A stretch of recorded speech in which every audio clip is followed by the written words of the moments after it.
Tariffs threaten the Canadian economy, and Trudeau scrambles.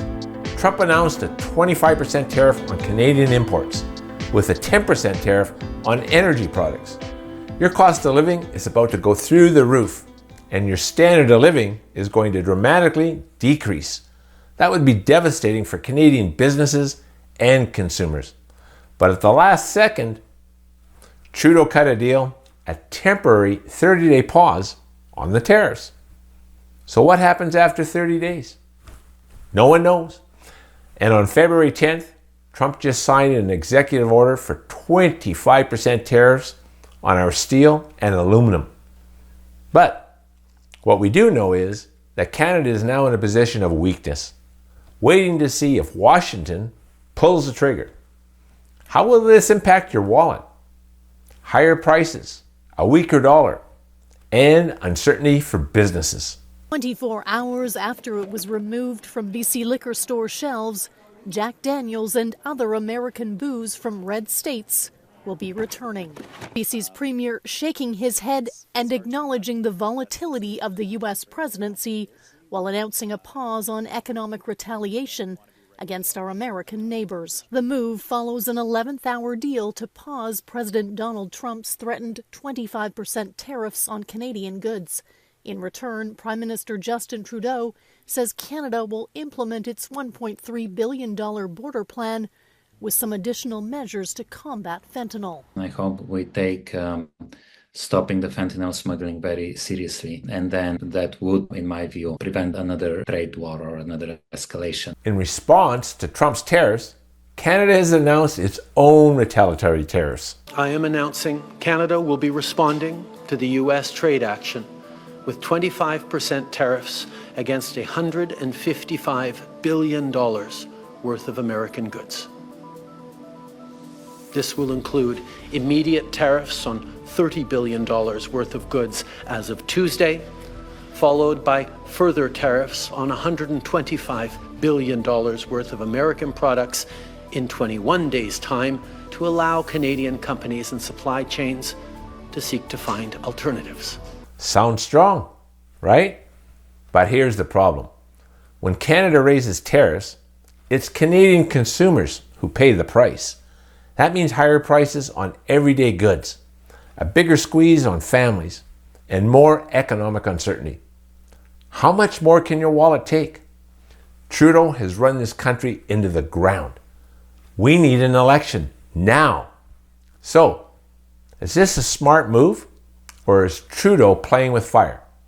The Canadian dollar takes a big hit, and here's what it means for you. As trade war fears heat up, the Canadian dollar is taking a nosedive. It's already down 5% since October, and analysts predict it could drop another 6% in the next few months. What does that mean for you? Everything imported gets more expensive. Food, gas, electronics, vehicles. Travel to the U.S. just got pricier.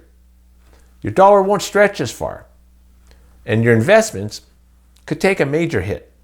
If you hold U.S. stocks, this could impact your returns. Here's the bottom line. A weak loonie makes life more expensive for average Canadians. The Bank of Canada cuts rates, maybe a desperate move. With the economy on shaky ground, the Bank of Canada recently slashed interest rates by 25 basis points, dropping the key policy rate to 3%. If you have debt, you might pay less interest. Good news if your mortgage is up for renewal. If you're saving money, you'll earn even less interest. Bad news for retirees. The government is running out of options. Rate cuts are usually a last resort. This move signals that the economy is in trouble. So what happens next? Will inflation pick up again? Will rates drop further? Here's the number one story of the week. Canada Post is bleeding money. Layoffs begin. Canada Post is in financial trouble. They just announced layoffs for 50 management employees as they struggle with a $315 million loss. Why does this matter? Higher delivery costs are coming. Postage fees could go up again. Are more job losses ahead? Maybe.